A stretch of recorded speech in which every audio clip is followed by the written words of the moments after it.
Ambati silks Kanchipuram sari store now in Vijayawada. Exclusive పట్టు saris, సల్వాస్ and lehengas. నమస్తే, welcome to Suman TV. నేను మీ యామిని. ప్రస్తుతం మనతో ఉన్నారు ప్రముఖ ఆధ్యాత్మికవేత్త డాక్టర్ అనంతలక్ష్మి గారు ఉన్నారు. అమ్మతో మనం మాట్లాడదాం. నమస్తే అమ్మ. నమస్తే తల్లి. అమ్మ, మామూలుగా అయితే జన్మదినం అనేది ఒక్కసారే ఉంటుంది, కానీ హనుమంతుడి వారికి ఏంటమ్మా 2 సార్లు చేయడం జరుగుతుంది. అసలు మన దగ్గర చైత్ర మాసంలో చేస్తారు, అలానే వైశాఖ మాసంలో కూడా ఉంది. అది తెలియచేయండి అమ్మా. మనం కూడా 2 చేసుకుంటామమ్మా. తిథుల ప్రకారం ఒకటి చేసుకుంటున్నాం, తేదీల ప్రకారం ఒకటి చేసుకుంటున్నాం. ఇది అది కాదు, హనుమంతుడిది అది కాదు. నిజానికి హనుమంతుడి జీవితానికి సంబంధించినటువంటి విశేషాలన్నీ మనకి ప్రమాణంగా ఉండేది పరాశర సంహిత. పరాశర సంహితలో హనుమంతుడు వైశాఖ బహుళ దశమి మందవారం అంటే శనివారం నాడు పుట్టినట్టుగా చెప్పబడింది. అర్థమైంది కదా?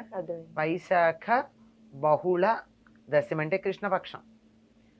పూర్ణిమ అయిన తర్వాత వచ్చేటటువంటి దశమి నాడు శనివారం నాడు ఆయన ఆవిర్భవించాడు అని చెప్తారు. అది పరాశర సంహిత ప్రామాణికం.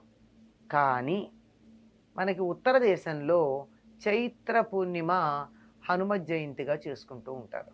అవునమ్మా, ఇక్కడ కూడా అదే విధంగా చేస్తారు కదమ్మా. అది తెలియక చాలా చేయడం మొదలు పెట్టారు. మొదట్లో చేసేవారు కాదు, రాను రాను ఉత్తర దేశ ప్రభావం వల్ల చేస్తూ మొత్తానికి విషయం ఏమిటి అని లోపలగా చూసినట్టయితే హనుమద్ విజయోత్సవం అన్న పేరుతో చేస్తున్నారు. మీరు గమనించారో లేదో? అంటే విజయోత్సవం అంటే ఏంటమ్మా? హనుమంతుడికి నీ వల్ల కదా మాకింత జరిగింది అని రాముడు ఆయన్ని మెచ్చుకున్నటువంటి రోజు అన్నమాట. చైత్రమాసంలో తిరిగి వచ్చిన తర్వాత నవమి నాడు ఈయనకి పట్టాభిషేకం ముహూర్తం పెడితే ఆ రోజు కదా పట్టభంగమయ్యి అరణ్యవాసానికి వెళ్ళాడు. మళ్ళీ వచ్చేటప్పటికి ఆ రోజుకు తిరిగి రాకపోతే నేను ప్రాయోపవేశం చేస్తానంటే హుటాహుటిన బయలుదేరి రాముడు వచ్చాడు. నవమి కల్లా తిరిగి వచ్చాక పట్టాభిషేకం ఆ తర్వాత చేయడం జరిగింది. ఈ పట్టాభిషేకం అయిన తర్వాత ఒక్కొక్కళ్ళని రాముడు సన్మానించటం మొదలుపెట్టాడు. అలా సన్మానించిన దాంట్లో చిట్ట చివరికి అందరికన్నా నీకు ఎవరు ఇష్టమైనటువంటి వాళ్ళు చెప్పు, వాళ్ళకి ఇవ్వు హారం అని చెప్పి రాముడు ఒక ముత్యాల దండనిస్తే సీతాదేవి ఒక్కసారి ఆలోచించి హనుమకి ఇచ్చింది.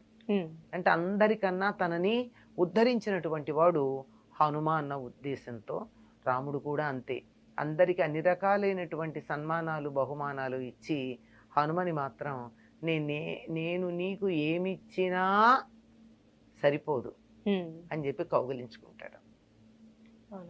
అలా హనుమంతుణ్ణి గౌరవించిన రోజు అని కొంతమంది చెప్తారు. ఈ విజయోత్సవంగా ఇలా రకరకాలుగా ఈ రోజును చేసుకుంటారు. ఏదో వంకన హనుమంతుడిని పూజించుకోవడం మంచిదే కదమ్మా. అంతే కదమ్మా, అది సంగతి.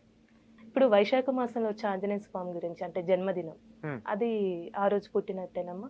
అది మనకి పరాశర సంహితలో స్పష్టంగా ఉందమ్మా. అది వైశాఖ బహుళ అంటే పౌర్ణమి వెళ్ళాక కృష్ణపక్షంలో ఉండే దశమి నాడు పూర్వభాద్ర నక్షత్రంలో హనుమ ఆవిర్భవించాడు అని చెప్పారు.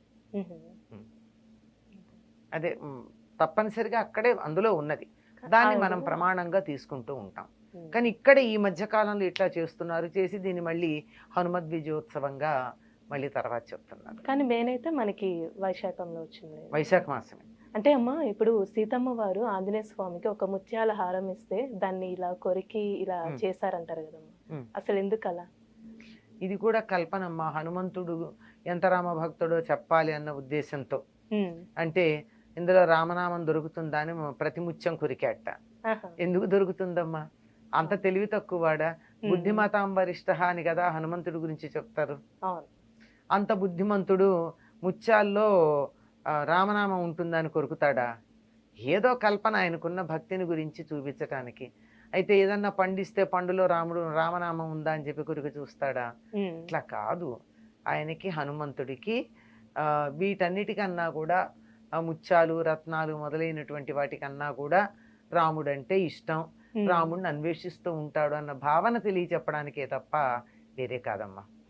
అంతే, ఇది కల్పన. హనుమంతుడికి ఉన్న భక్తికి సంబంధించి ఎన్నో కల్పనలు ఉన్నాయి.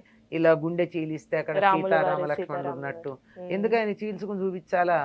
చీల్చుకుని చూపిస్తే బొమ్మ మనకు కనపడుతుందా? ఆయనకు కనపడుతుంది తను లోపు చూపులో గనక చూసినట్టయితే. అంతే ఇట్లాంటివి భక్తిని కొద్దిగా అలా సింబాలిక్ గా చూపించడానికి చెప్పేటటువంటి కథలు. అమ్మ ఇప్పుడు హనుమంతుడు వారు పుట్టగానే సూర్యుని దగ్గరికి వెళ్ళి అది పండు అనుకొని అలా వెళ్ళారంటమ్మా, అసలు ఎందుకంటారు అలా? అది హనుమంతుడి యొక్క శక్తిని నిరూపించేటటువంటి తెలియజెప్పేటటువంటి తీవృత్తం అమ్మ. పుట్టంగానే అలా ఆకలేసిందట.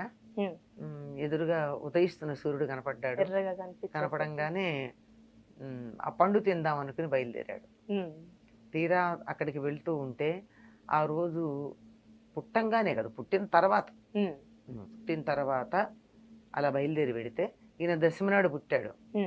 3 రోజులైంది. అమావాస్య నాడు పండు తినడానికి వెళ్ళాడు.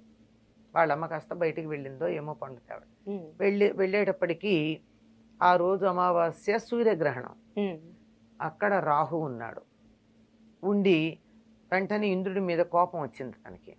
నాకు నువ్వు ప్రతి గ్రహణం ఉన్న సమయంలో నాకు ఆహారంగా ఇచ్చావు కదా సూర్యుడిని, మళ్ళీ ఇంకెవరికి ఇచ్చావు నువ్వు అని ఇంద్రుడితో దెబ్బలాడ్డానికి వెళ్ళాడు రాహు అలా వెళ్ళంగానే వెంటనే ఇంద్రుడు బయలుదేరి వచ్చాడు.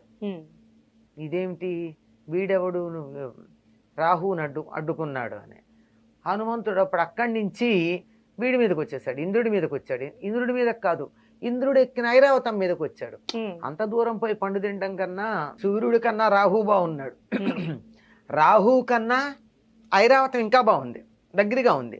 ఇది ఐరావతాన్ని తిందామని వెళ్ళేటప్పటికి ఇంద్రుడికి కోపం వచ్చి వజ్రాయుధం వేశాడు. ఆ వజ్రాయుధానికి ఈయన దవడ పేలిపోయి మూర్ఛపోయాడు. అంత బలం కలిగినటువంటి వాడు మూర్ఛపోయేటప్పటికి తన కొడుక్కి ఇంత కష్టం కలిగిందని వాయుదేవుడు తన కొడుకుని తీసుకుని ఒక గుహలో బంధించి కూర్చున్నాడు. వాయువు లేకపోయేటప్పటికి అందరికీ కీళ్లు పనిచేయడం మానేశాయి. అందరూ వచ్చి ప్రార్థిస్తే బ్రహ్మగారు వచ్చి ప్రార్థించిన తర్వాత వాయుదేవుడు తన కోపాన్ని తగ్గించుకున్నాడు. బ్రహ్మ అందరికీ చెప్పాడు, మీరందరూ వరాలు ఇవ్వండి ఈ బిడ్డకని. బ్రహ్మగారేమో అతనికి బ్రహ్మాస్త్రం అతడి మీద పనిచేయదు అని, అతనికి చిరంజీవిత్వం ఉంటుందని ఇచ్చాడు. అందరూ ఆయుధాలు ఇచ్చారండి, ఆయుధాలు ఇచ్చారు, వరాలు ఇచ్చారు. అందువల్ల అతనికి సుఖమే కలిగింది. అంత బలం కలిగిన వాడు. సూర్యుడు ఏం చేశాడంటే, ఈ పిల్లవాడు చదువుకునే వయసు వచ్చిన తర్వాత నేను నీకు చదువు నేర్పిస్తా అన్నాడు. సూర్యుడికి ఎదురుగా నిలబడి సూర్యుడితో పాటు కదులుతూ చదువు నేర్చుకున్నాడు హనుమంతుడు. హనుమని మొట్టమొదటిసారి చూసినప్పుడు హనుమ మాట్లాడినటువంటి మాటలు విని రాముడు ఒక పెద్ద ప్రమాణ పత్రం ఇస్తాడు. ఇలాగ మాట్లాడే మాట యొక్క లక్షణాన్ని బట్టి అంత గొప్ప చదువు నేర్చుకున్నాడంటే సూర్యుడి వల్ల. చాలా చక్కగా తెలియజేశారమ్మా, ధన్యవాదాలు. నమస్తే అమ్మా.